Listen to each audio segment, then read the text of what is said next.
مساء الخير عليكم البنات، واش راكم؟ ان شاء الله كامل راكم بخير. اليوم رايحه نشارككم عشائي خفيف ظريف بشرائح صدر الدجاج. ان شاء الله تعجبكم الوصفه وتشاركوني ارائكم وتعليقاتكم تحت الفيديو.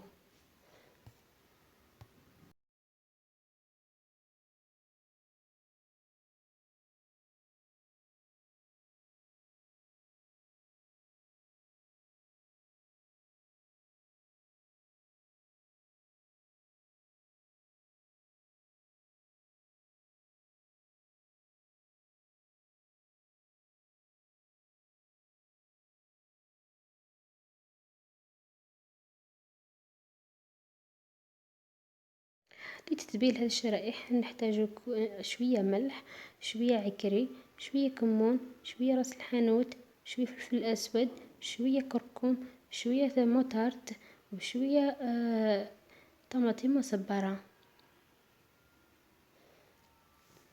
نخلطوهم كامل مع بعضهم ونخليها في الثلاجة مدة أقل شي ساعة. أنا خليتها 2 سوايع.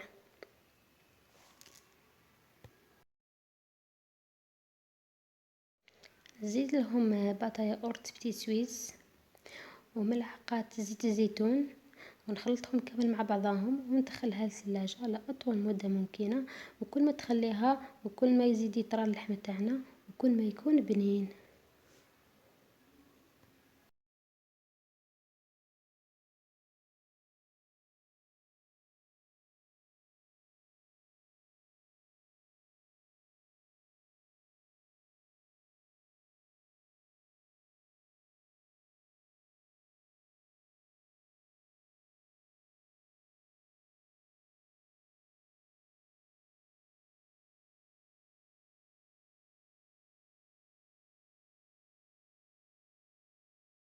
هنا بعد ما ريحوا 2 سوايع نبدأ نقليهم في 2 مغارف الزيت، 2 مغارف فقط، وعلى نار قليلة، ونخليهم يتقلوا.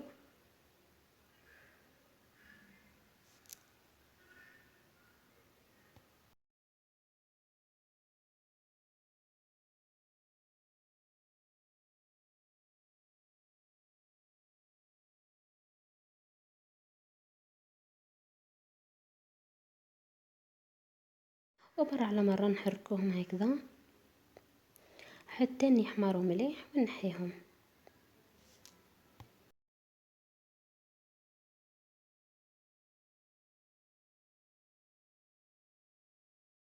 هنا بعد ما تحمروا مليح نحيهم ونروح نحضر صلصة الجبن نتاعي.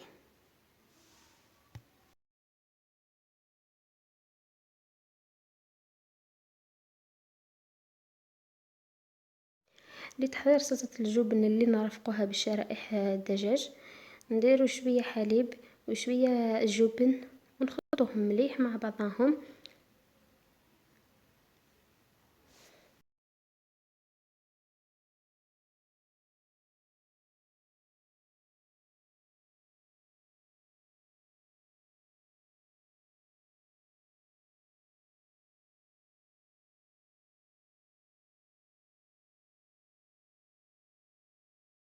ومن الافضل نخلطوهم في الروبو كيما هكذا تحصلوا على صلصة ثقيلة القوام.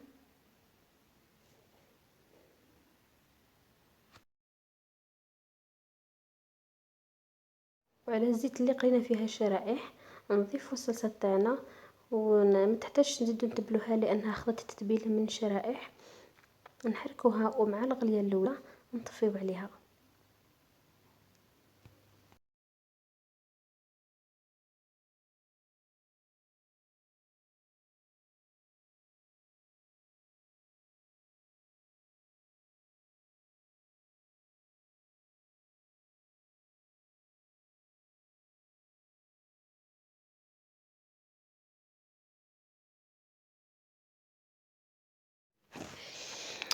هذه هي الوصفة تاع اليوم البنات. هذا هو الفيديو تاع اليوم، ان شاء الله يكون عجبكم وتجربوه وتخلوا لي ارائكم وتعليقاتكم وتخلوا لي لجام.